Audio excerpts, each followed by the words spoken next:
Hello everyone and welcome to Scorpio Tales. My name's Tony Knapp. This is my very first YouTube channel and this is my very first video of my very first YouTube channel. So happy to be with you all.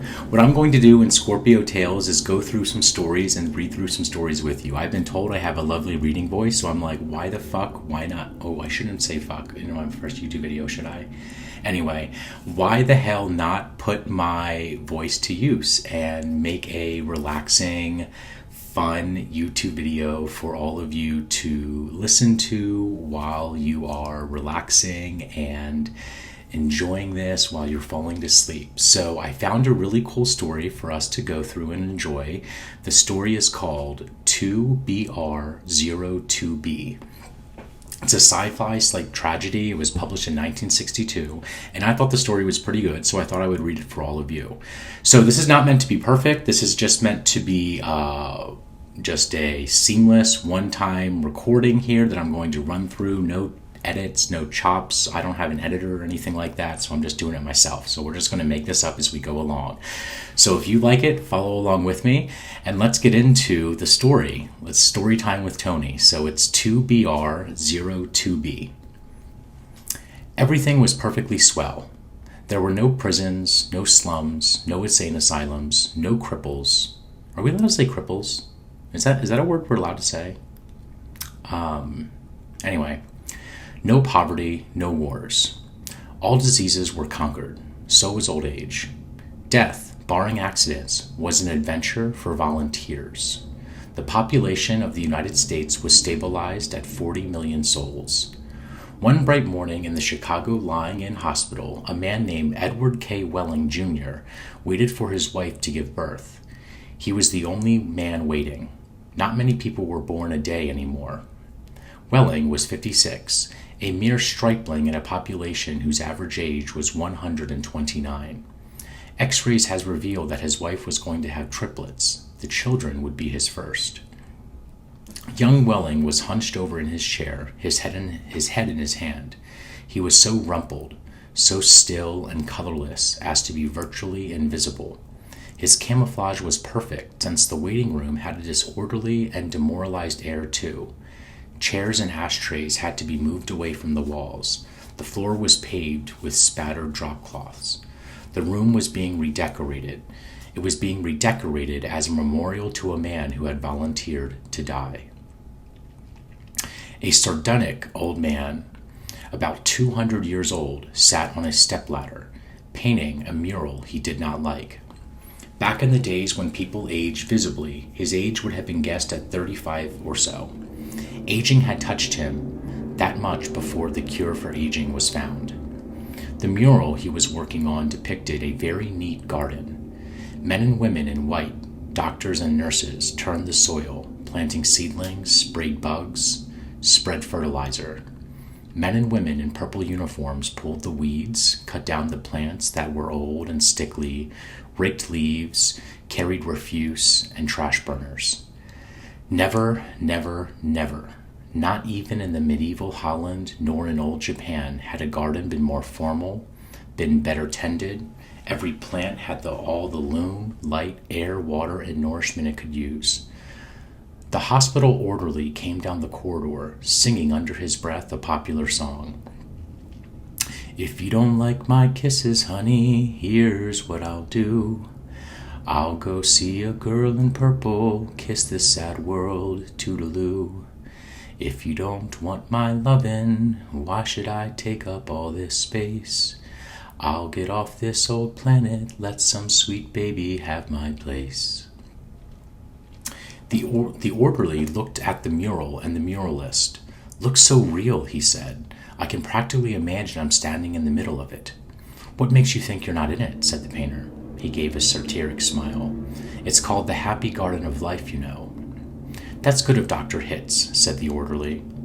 He was referring to one of the male figures in white, whose head was the portrait of Dr. Benjamin Hitz, the hospital's chief obstetrician.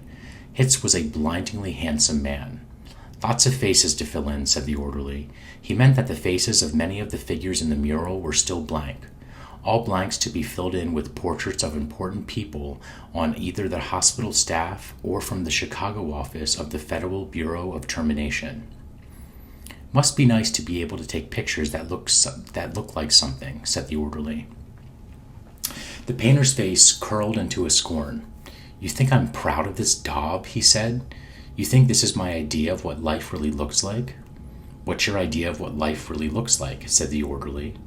The painter gestured at the foul drop cloth. There's a good picture of it, he said. Frame that and you'll have a picture a damn sight more honest than this one.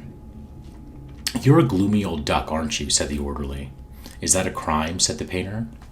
The orderly shrugged. If you don't like it here, Grandpa, he said, and he finished the thought with the trick telephone number that people who didn't want to live anymore were supposed to call. The 0 in the telephone number he pronounced Naught. The number was 2BR0B2. It was the telephone number of an institution whose fanciful soberettes included Automat, Birdland, Cannery, Catbox, Delouser, Easy Go, Goodbye, Mother, Happy Hooligan, Kiss Me Quick, Lucky Pierre, Sheep Dip, Warning Blender, Weep No More, and Why Worry. To be or not to be was the telephone number of the municipal gas chambers of the Federal Bureau of Termination. The painter thumbed his nose at the orderly. When I decide it's my time to go, he said, it won't be at the Sheep Dip.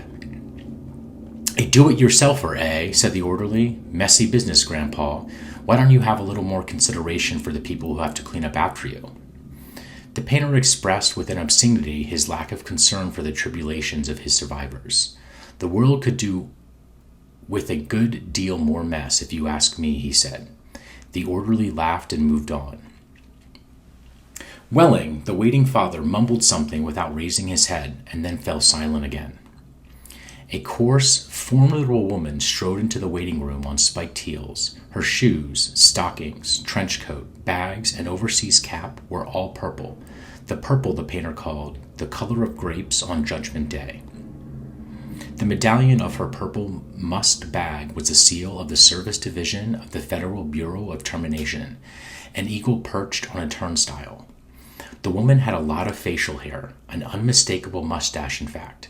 A curious thing about gas chamber hostesses was that, no matter how lovely and feminine they were when recruited, they all sprouted mustaches within 5 years or so. Is this where I'm supposed to come? She said to the painter. A lot would depend on what your business was, he said.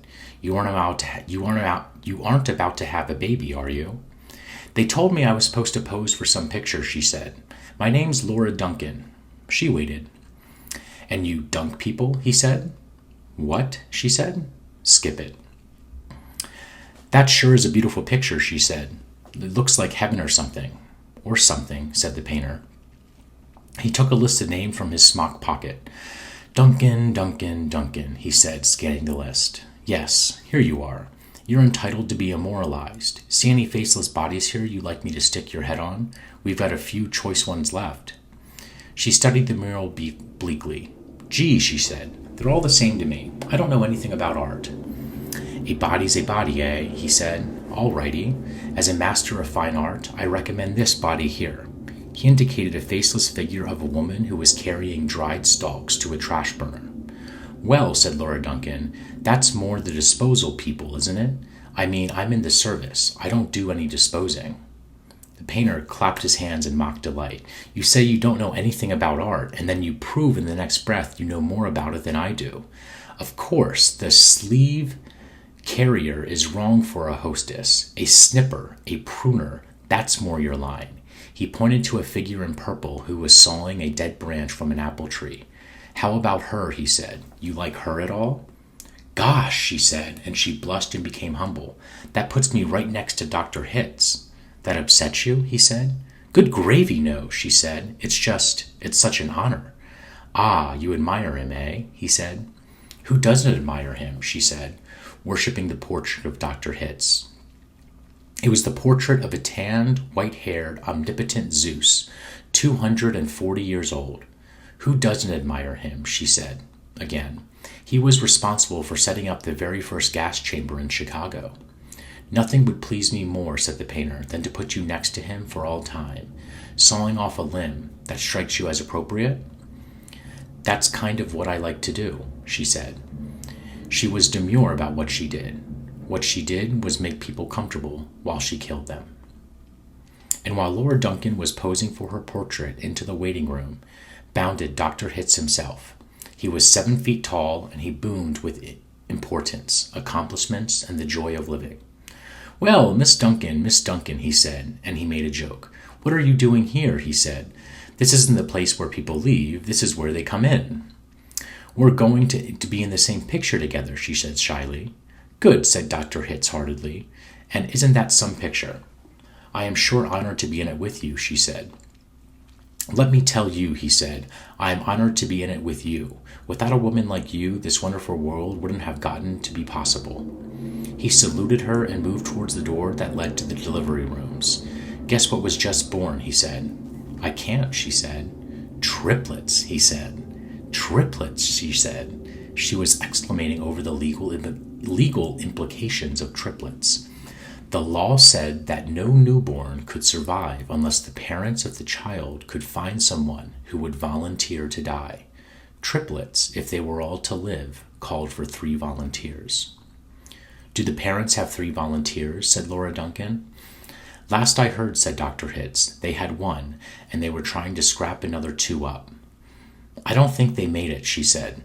"Nobody made 3 appointments with us. Nothing but singles going through today, unless somebody called in after I left. What's the name?" "Wehling," said the waiting father, sitting up, red-eyed and frowsy. "Edward K. Wehling Jr. is the name of the happy father-to-be." He raised his right hand, looked at the spot on the wall, gave a hoarsely wretched chuckle. "Present," he said. "Oh, Mr. Wehling," said Dr. Hitz, "I didn't see you." "The invisible man," said Wehling. "They just phoned me that your triplets have been born," said Dr. Hitz. "They're all fine, and so is the mother, and I'm on the way to see them now." "Hooray," said Wehling, emptily. "You don't sound very happy," said Dr. Hitz. "What, a man in my shoes would be happy?" said Wehling. He gestured with his hands to symbolize carefree simplicity. "All I have to do is pick out which one of my triplets is going to live, then deliver my maternal grandfather to the happy hooligan, and then come back here with a receipt." Dr. Hitz became rather severe with Wehling, towered over him. "You don't believe in population control, Mr. Wehling," he said. "I think it's perfectly keen," said Wehling tautly. "Would you like to go back to the good old days when the population of the Earth was 20 billion, about to become 40 billion, then 80 billion, then 160 billion? Do you know what a druplet is, Wehling?" said Hitz. "Nope," said Wehling sulkily. "A druplet, Mr. Wehling, is one of those little knobs, one of the little pulpy grains of a blackberry," said Dr. Hitz. "Without population control, human beings would now be packed on the surface of this old planet like druplets on a blackberry. Think of it." Wehling continued to stare at the same spot on the wall. "In the year 2000, said Dr. Hitz, before scientists stepped in and laid the law, there wasn't even enough drinking water to go around, and nothing to eat but seaweed, and people still insisted on their right to reproduce like jackrabbits, and their right, if possible, to live forever." "I want those kids," said Wehling quietly. "I want all 3 of them." "Of course you do," said Dr. Hitz. "That's only human." "I don't want my grandfather to die either," said Wehling. Nobody's really happy about taking a close relative to the cat box," said Dr. Hitz, gently, sympathetically. "I wish people wouldn't call it that," said Laura Duncan. "What?" said Dr. Hitz. "I wish people wouldn't call it the cat box and things like that. It gives people the wrong impression." "You're absolutely right," said Dr. Hitz. "Forgive me." He corrected himself, gave the municipal gas chambers their official title, a title no one used ever in conversation. "I should have said Ethical Suicide Studios," he said. "That sounds so much better," said Laura Duncan. "This child of yours, whichever one you decide to keep, Mr. Wehling," said Dr. Hitz, "he or she is going to live a happy, roomy, clean, rich planet thanks to population control, in a garden like that mural there." He shook his head. 2 centuries ago, when I was a young man, it was a hell that nobody thought could last another 20 years. Now, centuries of peace and plenty stretch before us as far as the imagination cares to travel." He smiled luminously. His face faded as he saw that Mr. Wehling had just drawn a revolver. Wehling shot Dr. Hitz dead. "There was room for one, a great big one," he said. And then he shot Laura Duncan. "It's only death," he said, as he said to her as she fell. "There's room for two."